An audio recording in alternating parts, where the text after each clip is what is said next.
tender, juicy, and an all-time crowd pleaser. Here's how to master chicken cutlets with tools everyone has in their kitchen. Chicken breasts are fairly thick pieces of meat. Pat dry before cooking. Take a sharp knife, remove any unwanted parts, and cut the meat horizontally in half. Cover the chicken with a paper baking sheet.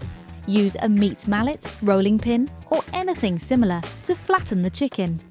Even a heavy bottom pan works. Just press down firmly and evenly, moving it around. Flattening the chicken will give you evenly cooked results with the right tenderness. Be careful not to pound the chicken too thin, as it may become dry and tough when cooked. Now all you need to do is to season the cutlets as you wish and fry them in the pan until browned on both sides.